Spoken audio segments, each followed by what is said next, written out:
জয় শ্রীকৃষ্ণ, জয় গোপাল, রাধে রাধে। জন্মাষ্টমীর দিন তুলসী গাছের অব্যর্থ টোটকা আপনার জীবনের সব বাধা বিঘ্ন দূর করতে পারে, আপনার ঘরে এনে দিতে পারে সমস্ত সুখ ও সমৃদ্ধি।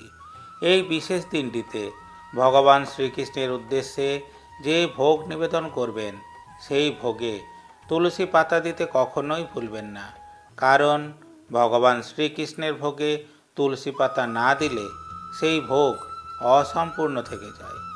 তাছাড়া ভোগে তুলসী পাতা দিলে ভগবান শ্রীকৃষ্ণ ও স্বয়ং মা লক্ষ্মীর আশীর্বাদ পাওয়া যায়। যদি বাড়িতে স্বামী স্ত্রীর মধ্যে নিত্য কলহ অশান্তি লেগেই থাকে, আপনি যদি দাম্পত্য সুখ থেকে বঞ্চিত হন, তাহলে অতি অবশ্যই এই জন্মাষ্টমীর দিন বাড়িতে একটি তুলসী গাছ রোপণ করুন। বাড়ির কোনো সদস্যের বিবাহের ক্ষেত্রে যদি বাধা সৃষ্টি হয়, তাহলেও এই কাজটি করলে সেই সদস্যের বিয়ের বাধাও দূর হয়ে থাকে। জন্মাষ্টমীর দিন তুলসী গাছের সামনে ওং নমো ভগবতে বাসুদেবায় মন্ত্রটি উচ্চারণ করলে সমস্ত বাধা দূর হয়ে যায়। এই মন্ত্রটি পারলে 108 বার উচ্চারণ করুন। যদি সম্ভব না হয়, তাহলে অন্ততপক্ষে 3 বার অবশ্যই জপ করুন। তাছাড়া ভগবান শ্রীকৃষ্ণের অন্যান্য নামগুলিও এই দিন তুলসী গাছের সামনে উচ্চারণ করলে জীবনের সমস্ত বাধা বিঘ্ন দূর হয়ে যায়, সংসারে সুখ ও সমৃদ্ধি আসে, খুলে যায় ভাগ্যের তালা। এই পবিত্র দিনটিতে সূর্যাস্তের পর তুলসী গাছের তলায় প্রথমে একটি ঘিয়ের প্রদীপ জ্বালুন। তারপর নিজের মনস্কামনার কথা মনে মনে বলতে বলতে কর জোড়ে ভক্তি ভরে প্রণাম করে তুলসী গাছটিকে পরিক্রমা করুন। দেখবেন মাতা তুলসী ও ভগবান শ্রীকৃষ্ণের কৃপায় আপনার সেই মনস্কামনা অবশ্যই পূর্ণ হয়ে যাবে। জন্মাষ্টমীর শুভ তিথিতে তুলসী গাছে একটি নতুন লাল কাপড়, ঘি ও মধু নিবেদন করুন। এটি করলে যারা ব্যবসায়ী, তাদের ব্যবসার ক্ষেত্রে হঠাৎ উন্নতি হবে।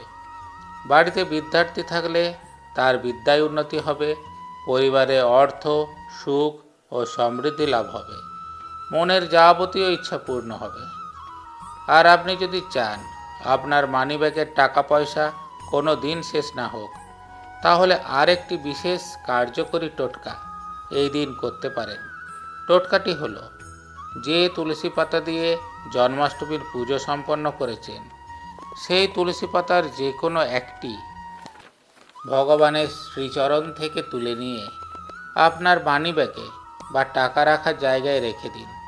দেখুন আপনার টাকা কখনোই সম্পূর্ণ শেষ হবে না। টাকা খরচ হয়ে কমে গেলেও ঈশ্বরের আশীর্বাদে তা আবার পূর্ণ হয়ে যাবে। আমার বিশ্বাস আজকের এই ভিডিওটি আপনাদের সমৃদ্ধ করতে পেরেছে। যদি ভিডিওটি ভালো লেগে থাকে, তাহলে ভগবান শ্রীকৃষ্ণের নামে একটি লাইক করে দিন আর কমেন্টে লিখুন জয় শ্রীকৃষ্ণ, জয় গোপাল, রাধে রাধে। আর চ্যানেলে নতুন হয়ে থাকলে চ্যানেলটি সাবস্ক্রাইব করে নোটিফিকেশন বেলটি অন করে রাখুন। আজকের মতো এই পর্যন্তই। ভালো থাকুন, সুস্থ থাকুন আর ঈশ্বরের কাজে সর্বদা জড়িয়ে থাকুন। জয় শ্রীকৃষ্ণ, জয় গোপাল, রাধে রাধে।